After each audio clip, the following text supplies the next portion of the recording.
Let's get underway. Are you Oh, ready? okay, let's do it. Here we go. Well, what's important, as I have talked with Clay and Mary Ellen, they had a little committee meeting last Saturday and wanted to make sure that we have an okay from the elders for what we're doing. And so I just needed to be sure to have something said like, are you okay with the organization that's called Spiritual Unity of Tribes, that whatever we do here is going to be on their website? So is that okie dokie with you? I think that sounds okay. Yeah. I think so. Okay. Well. Okay. Okay. Hey, we're going to have some fun. Okay. First of all, I'd like to have you give a simple introduction. And then I'd like for you to tell one of your favorite stories, as you know, about the Creator's covenant with the four nations and how that is important for people to know today. That things have the Great Awakening. I remember you saying that. So that story is one I thought we would share together. And then have some idea of what you would let people know about ceremony. You mentioned you began with doing the smudging things. So that's number 2. And the last one for today would be the humblecha. Some idea to inform and educate people about that experience, because that encourages individual spirituality. And I heard you speak of that. So those are the things that I would like to. Let's get underway of how important it is for all people to understand that they are indigenous. Love that. And then you tell that neat story. So I'd like for you to tell it for us, okay? Okay. Well, can I tell you a joke first? Oh yeah, got to. What? When you're on the reservation, and all the pack of dogs come running, and there are even just a few dogs, they come running and they're growling viciously and showing their teeth and carrying on. And, by this time, you've kind of gotten out of the car and you're looking at them frightened to death. And then they look at you and they go, just kidding. Those are res dogs. Oh, they act fierce, but they're just nice. Yes. It's so neat to have this time with each other on that. Well, okay, I'm waiting. Okay. I'm a little kid now waiting for that wonderful story, because now I can see it as an adult and as an older person and begin to connect how it applies today. Okay. Go ahead. All right. I'm ready. Well, this is my favorite story, and I call it In the Beginning Times. In the beginning times, every nation was an indigenous nation. We all lived within the universal laws of the universe, and we all honored life. We all honored the earth, and one day, in the beginning times, the Creator of all that is came to visit the people that He created. And he had told, he said, you have to come together. I'll wait until everybody comes together, because this is something that everybody needs to hear. So when everybody arrived and was assembled, the Creator said, I want you to look around. Take the time to look around. Look at the beauty. Look at the Earth Mother. The Earth Mother provides you with everything you could possibly need to live comfortably. Look at the water. The water sustains you. You come originally from the water. The water will give you everything that you need to live and stay alive. Look at the air around you. Maybe you don't think you can see it, but you can feel it. It fills your lungs. And so Anyway, so they were talking about the air and how it's invisible, but how it's so, of course, it's one of the life forces, and then, and look at the fire. These are the four elements. Look at the fire. The fire is good. The fire is wonderful. It'll keep you warm. It'll help you in so many ways. Now, you all share these. You all share these elements. But today, I'm here to make a covenant with each one of you. And if you agree to abide by that covenant, I will hold you to that. And he said, okay. So to the West, the people of the West, which is the Black nation, he said, my covenant with you will be to take care of the water, to honor the water, never allow it to be polluted, never use it in a wrong way. And your people will always be healthy and strong, and it'll be your sustenance. And so then he turned to the people of the North. These are the red people. And the creator of all that is said, my covenant with you will be to take care of the earth, honor the earth. If you honor the earth, you will always bear in your mind and in your heart that she provides us with everything we could possibly need. To the people of the East, he said, my covenant with you is for you to take care of the air, to always remember that to take care of the air means to take care of everything that needs to breathe. And of course, that's everything. And then to the people of the South, the white nation, he said, my covenant with you is the covenant of the fire. Respect the fire, treat the fire, use it in a good way, and it will always be there to help you. And then, so each one of the nations agreed to the covenants that the Creator gave them. And so then the Creator said, good, this is a good thing. Now I know that you all use these elements always, but each one of you have that special covenant with me. And so my instructions to you are, if any one nation starts to misuse or stray away from the covenant that they have made with me, the other nations will send representatives and mention that to the person who's straying away, and say, we want to help you get back in balance so the world can stay in balance, so the earth can stay in balance, and help them. So we can always live in good harmony with each other and the earth. They said, okay.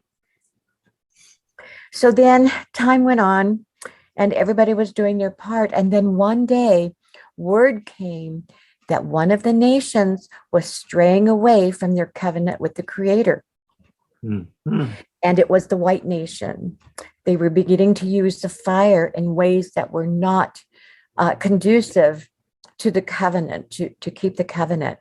And so they said, oh dear, well, we need to do something. So they chose representatives from each nation, and they said, now you have to travel to the white nation. You have to help them come back into balance, show them what they're doing, and make sure that they know that. And so then help them. They said, okay. And they went and they traveled and they came to the white nation, and they said, greetings, brothers. We're here because it's come to everybody's attention that you're straying away from your covenant with the Creator. And we're here to help you. We're here to show you that you need to get back in balance so that the world can remain in balance and in harmony.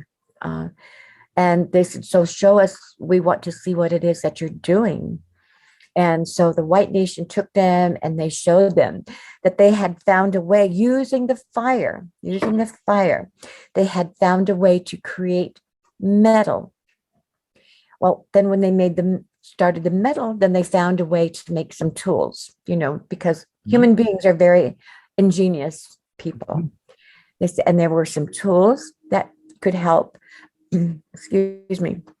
But the scariest thing was they were using some of those tools as weapons, And so they said this is definitely out of line with what the Creator made the covenant for, because these things can be dangerous in the long run and used in the wrong way. So we have to have a talk, So they went along with the three nations first, and they said, well, what they're doing is definitely out of step with what the Creator asked, but that's pretty clever, because those tools will help us in our work. It'll make our work go smoother. And so, and those weapons, well, if they have weapons and we don't have weapons, that could be very, very dangerous. So we need to talk to them. And, but what should we say? Well, how about instead of talking to them about it, we learn from them? And so they did.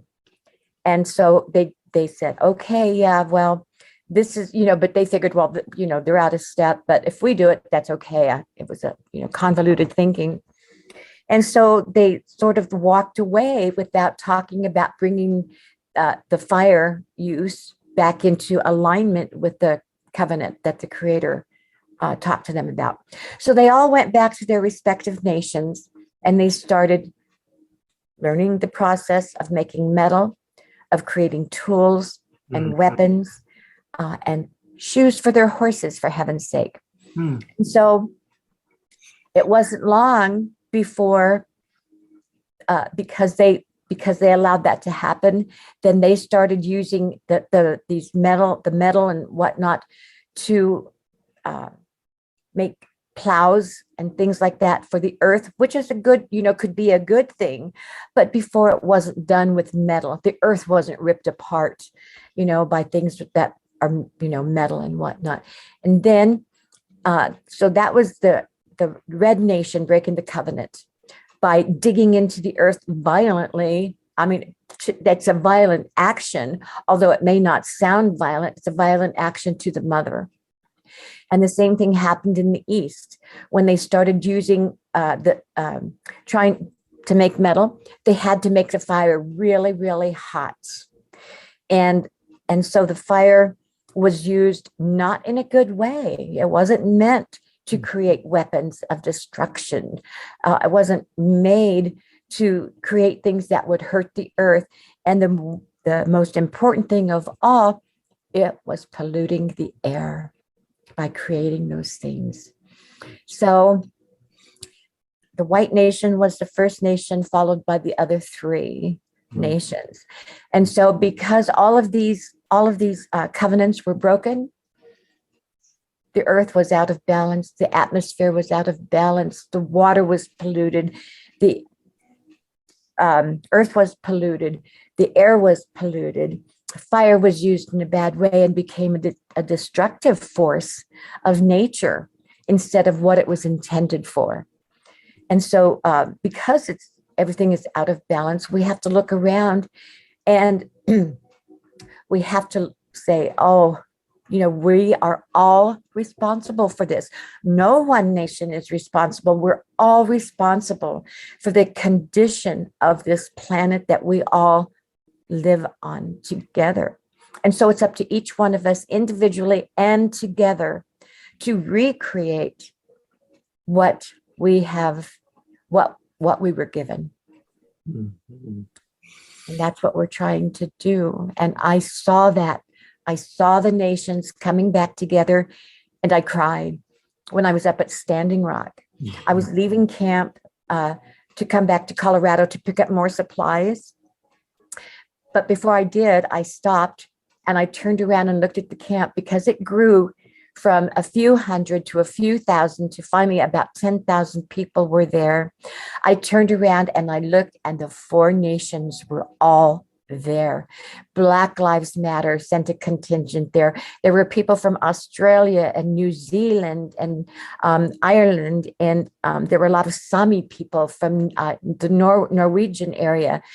The four nations were there together, standing in unison against the large corporations that will continue the destruction of the earth, air, wind, and fire.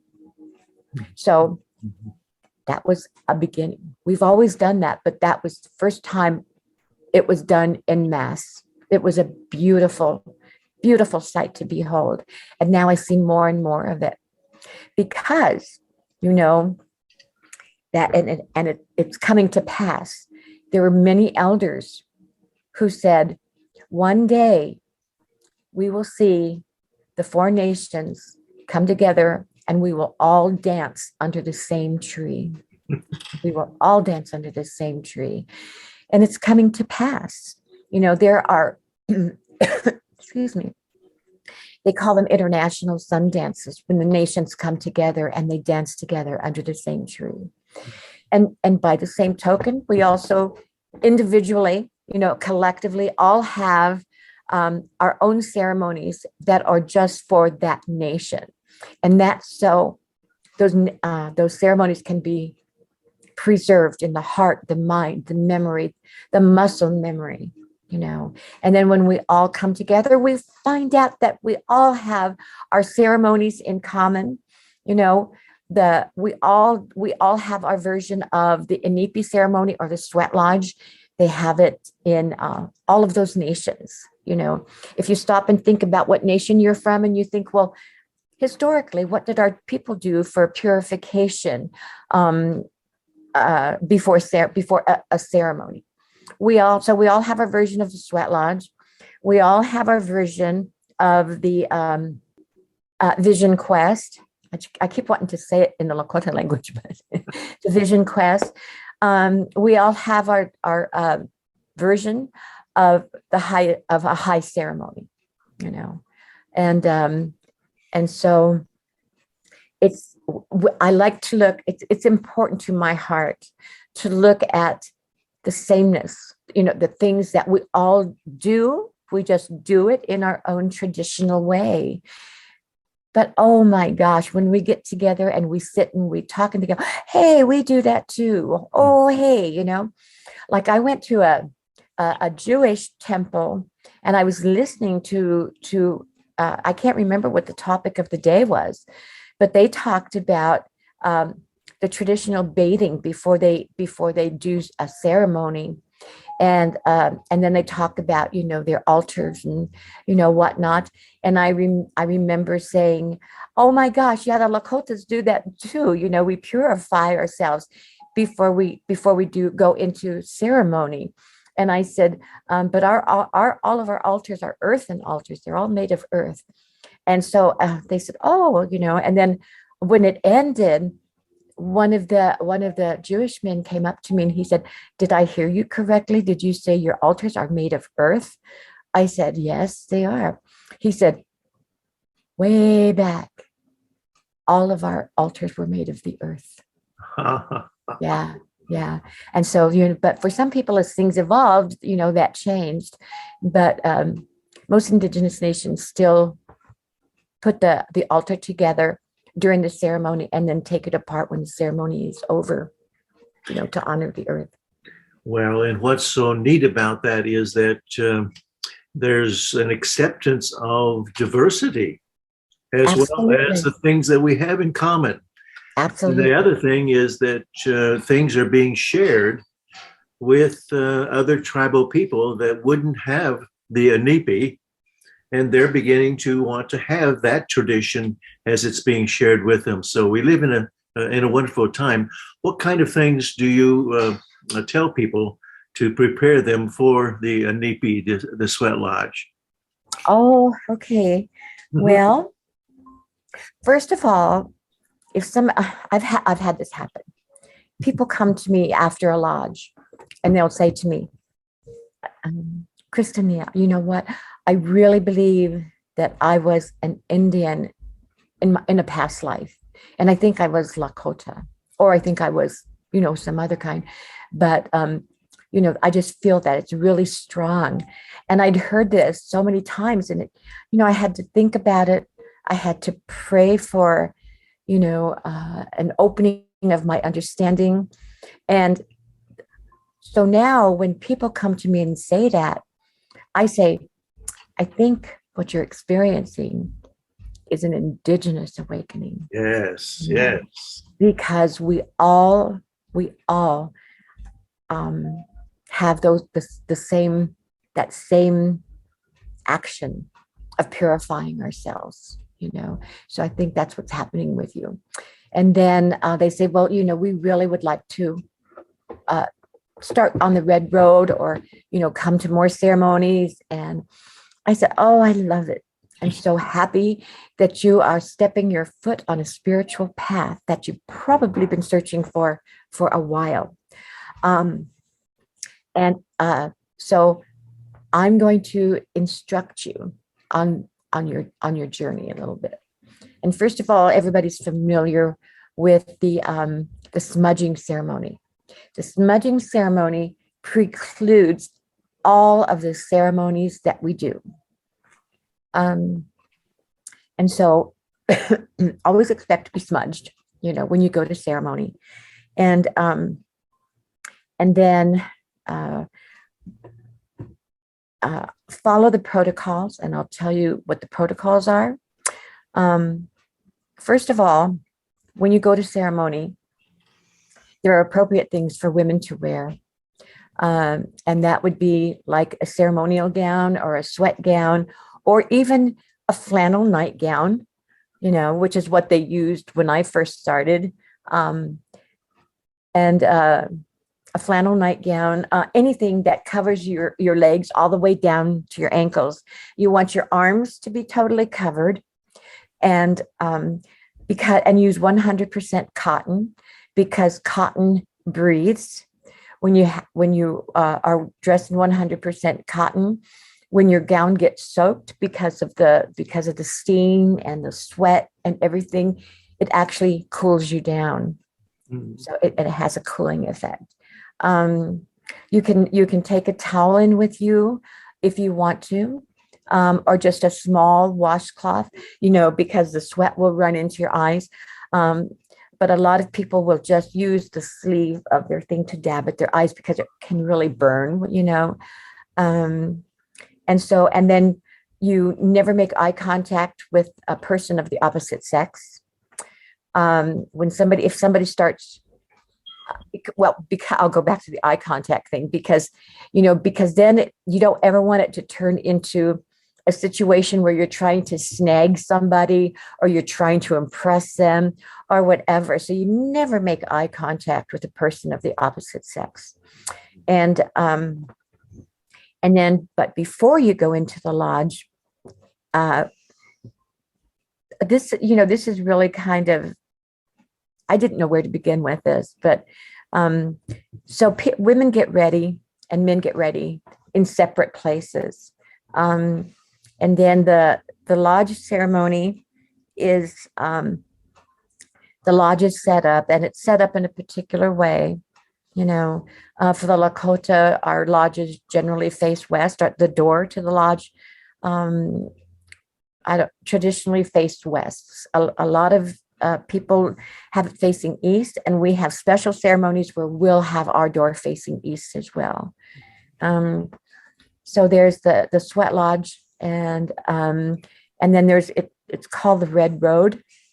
Well, the entire path is called the Red Road, but there's the sweat lodge door opening, and then before ceremony starts, then they build the altar, and then they use sage sometimes, most of the time, that starts from the door opening to the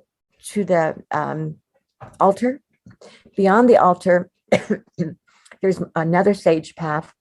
And it doesn't have to be a sage path. It can be just, because of your participation, that then the Red Road continues. You go to the altar, and then you go around the altar. The Red Road continues to the fire pit. Okay. Mm-hmm. So before ceremony and before the ground is smudged, preparing for the sacred ceremony, it's okay to sort of walk between, across that way. But once that building starts and the ground is blessed and smudged, you can never cross over that path. You have to go all the way around. And And so there's that. And let me see. And then, of course, then I told you about the dress, the women and the men, and never making eye contact. And sometimes they have, they have different ceremonies for different reasons. We have healing ceremonies. We have ceremonies that are to bless the chanupa, which is our sacred pipe. And sometimes it's specifically for that, because there are a lot of pipe carriers, and so then they're all smudged down. They even have a ceremony up in